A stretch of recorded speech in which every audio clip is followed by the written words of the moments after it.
Tagore school बावड़ी की online classes में आप सभी का स्वागत है। सभी स्टूडेंट्स को गुड मॉर्निंग। आपका फर्स्ट डे है। आज हम विज्ञान विषय का जो पहला चैप्टर है फसल उत्पादन व प्रबंध, इसके बारे में अध्ययन करेंगे। जैसे कि आपको मालूम है कि आपने जो पीछे की जो क्लासें हैं उसमें आपने पढ़ा होगा कि जो सजीव होते हैं, सजीवों के बारे में थोड़ा सा अध्ययन किया होगा कि जो सभी सजीव होते हैं उन्हें जीवित रहने के लिए भोजन की आवश्यकता होती है। आपने पीछे की क्लास में पढ़ा कि सभी सजीव है उन्हें जीवित रहने के लिए किसकी आवश्यकता होती है? भोजन की आवश्यकता होती है। ठीक है। अब देखो, जैसे हम बात करें कि मुख्यतः जो हरे पादप होते हैं वो अपना भोजन स्वयं बनाते हैं। जो हरे पेड़ पौधे हैं या जो हरे पादप है वो अपना भोजन क्या करते हैं? स्वयं बनाते हैं। ठीक है। ये अपना भोजन स्वयं बनाते हैं। वो कौन सी प्रक्रिया के द्वारा बनाते हैं? तो उस प्रक्रिया को क्या कहा जाता है? प्रकाश संश्लेषण की प्रक्रिया कहा जाता है। प्रकाश संश्लेषण। ठीक है। यानी हमने पीछे क्लास में पढ़ा है कि सभी सजीव होते हैं उन्हें जीवित रहने के लिए भोजन की आवश्यकता होती है। और ये भोजन की यदि हम बात करें कि मुख्यतः जो हरे पादप होते हैं या फिर जो हरे पेड़ पौधे हैं वो अपना भोजन क्या करते हैं? स्वयं बनाते हैं। अपना भोजन स्वयं बनाते हैं, इसलिए इन्हें क्या कहा जाता है? स्वयंपोषी भी कहा जाता है। स्वयंपोषी, स्व यानी अपने आप, पोषी यानी पोषण ग्रहण करे। ये अपने आप भोजन बनाते हैं, इसलिए इन्हें क्या कहा जाता है? स्वयंपोषी भी कहा जाता है। और यह जो अपना भोजन बनाते हैं वो कौन सी प्रक्रिया द्वारा बनाते हैं? प्रकाश संश्लेषण की जो प्रक्रिया होती है उसके द्वारा क्या करते हैं? भोजन बनाने का कार्य करते हैं। ठीक है। अब आपने थोड़ा सा ये भी पढ़ा होगा कि प्रकाश संश्लेषण की जो प्रक्रिया है वो होती क्या है?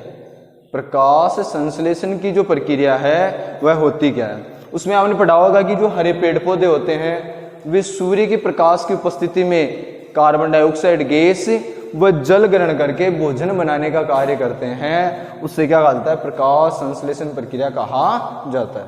हरे पेड़ पौधे सूर्य के प्रकाश की उपस्थिति में कार्बन डाइऑक्साइड गैस व जल ग्रहण करके भोजन बनाने का कार्य करते हैं, उसे प्रकाश संश्लेषण प्रक्रिया कहा जाता है। ठीक है। तो ये हो गया थोड़ा सा क्या, जो पीछे की जो क्लासें हैं उसका रिवाइज हो गया। यानी कहने मतलब ये है कि अब हमें लिखना क्या है कि जो सभी सजीव है, लिखना यह है कि सभी सजीवों को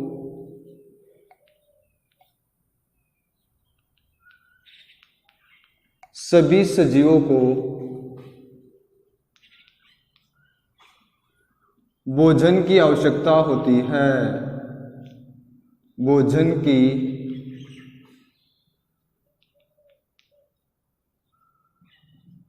आवश्यकता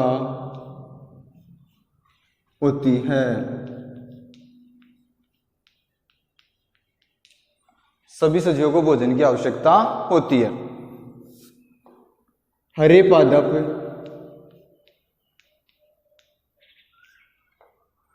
प्रकाश संश्लेषण प्रक्रिया द्वारा प्रकाश संश्लेषण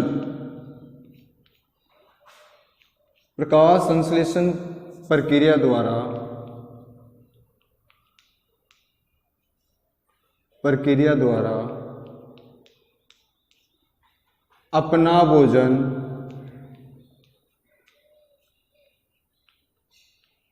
अपना भोजन स्वयं बनाते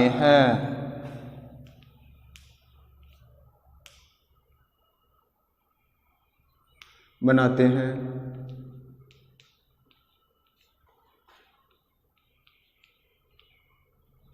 अतः इन्हें क्या कहा जाता है? स्वयंपोषी कहा जाता है।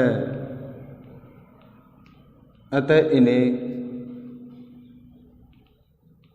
स्वयंपोषी कहा जाता है।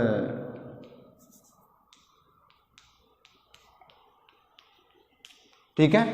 ये हो गया किसके बारे में? थोड़ा सा हरे पेड़ पौधों के बारे में कि सभी सजीवों को भोजन की आवश्यकता होती है। हरे पादप प्रकाश संश्लेषण प्रक्रिया द्वारा अपना भोजन स्वयं बनाते हैं। अतः इन्हें स्वयंपोषी कहा जाता है। ठीक है, लेकिन देखो जैसे हम बात करें जो जंतु होते हैं वो अपना भोजन स्वयं नहीं बनाते हैं, वो क्या कहलाते हैं, विषमपोषी कहलाते हैं। ठीक है, वो भोजन के लिए या तो किस पर निर्भर रहते हैं, पेड़ पौधों पर, या फिर अन्य जंतुओं को काम में लेते हैं। लेकिन प्रत्यक्ष या अप्रत्यक्ष रूप से कहा जाए तो प्रत्यक्ष या अप्रत्यक्ष रूप से मुख्यतः जो जंतु होते हैं वो पेड़ पौधों पर निर्भर रहते हैं। ठीक है ना। फिर इसके बाद हम लिखेंगे कि जंतु अपना भोजन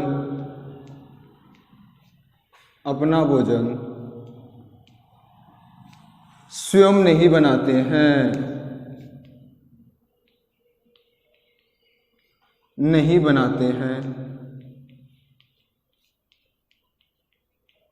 अतः ये विषमपोषी कहलाते हैं,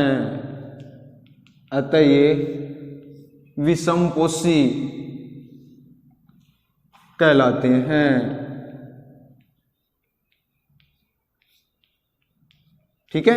फिर हम बात करेंगे प्रत्यक्ष या अप्रत्यक्ष रूप से ये जो जंतु होते हैं वो भोजन के लिए पेड़ पौधों पर या पादपों पर निर्भर रहते हैं। प्रत्यक्ष या अप्रत्यक्ष रूप से जंतु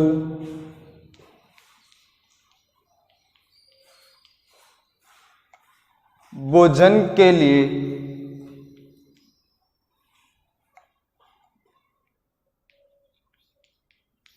पादपों पर निर्भर रहते हैं,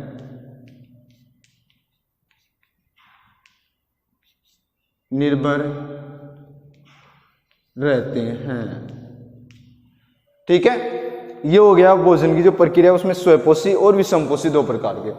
अब देखो जैसे हम बात करें कि जो जीव होते हैं वो भोजन ग्रहण करते हैं, और ये भोजन होता है वो क्या करता है, जैविक जो प्रक्रिया होती है उसमें काम में आता है। कैसे कि जो भोजन होता है उससे क्या मिलती है, ऊर्जा की प्राप्ति होती है।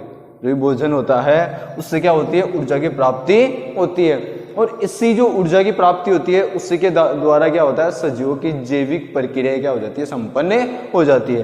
तो इसके बाद में हम बात करें कि जो जंतु होते हैं मुख्यतः जो भोजन ग्रहण करते हैं, तो उस भोजन का क्या हो जाता है, अपघटन हो जाता है।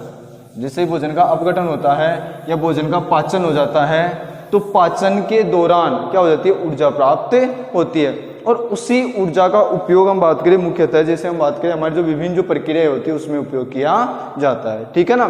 तो हम बात करें कि भोजन से क्या प्राप्त होती है, ऊर्जा प्राप्त होती है, ऊर्जा प्राप्त होती है। ठीक है। अब देखो जैसे हम बात करें कि फिर जंतु इस ऊर्जा का उपयोग या जंतुओं के द्वारा विभिन्न जैविक प्रक्रिया क्या की जाती है, संपन्न की जाती है। जंतुओं के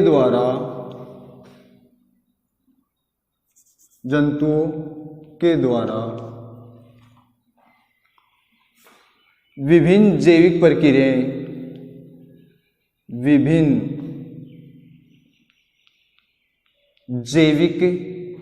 प्रक्रियाएं, या विभिन्न जैविक प्रक्रमों,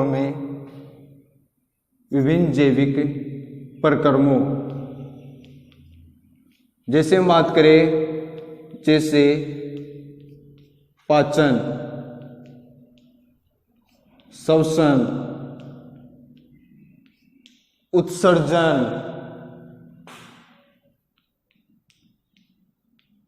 उत्सर्जन में, जैसे हम बात करें जंतुओं के द्वारा विभिन्न जैविक प्रक्रमों जैसे पाचन, श्वसन, उत्सर्जन में इस ऊर्जा का उपयोग किया जाता है, या इस भोजन का उपयोग किया जाता है, इस ऊर्जा का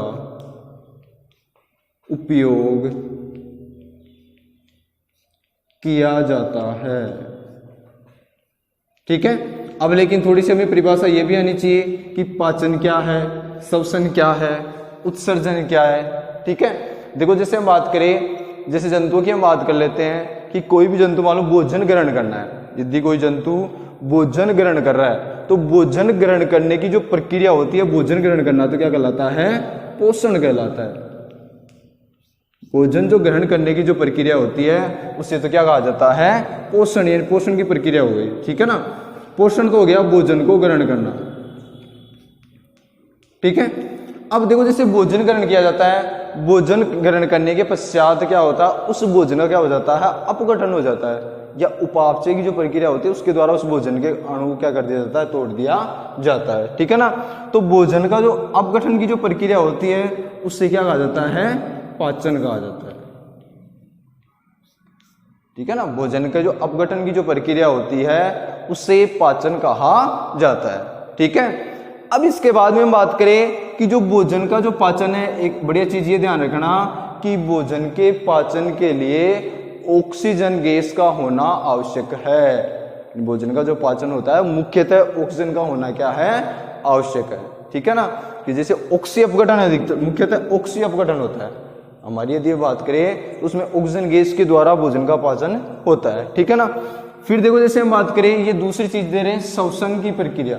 श्वसन किसे कहते हैं कि सजीवों के द्वारा, श्वसन क्या होता है कि सजीवों के द्वारा ऑक्सीजन गैस को ग्रहण करना, सजीवों के द्वारा ऑक्सीजन गैस को ग्रहण करना, और कोशिकीय प्रक्रियाओं के पश्चात कार्बन डाइऑक्साइड गैस को बाहर निकालने की जो प्रक्रिया होती है उसे क्या कहा जाता है, श्वसन कहा जाता है। श्वसन क्या है, सजीवों के द्वारा ऑक्सीजन गैस को ग्रहण करना तथा कोशिकीय प्रक्रियाओं के पश्चात कार्बन डाइऑक्साइड गैस को बाहर निकालने की जो प्रक्रिया होती है उससे क्या कहा जाता है, श्वसन कहा जाता है। ठीक है ना, ये क्या होगी, श्वसन की प्रक्रिया होगी।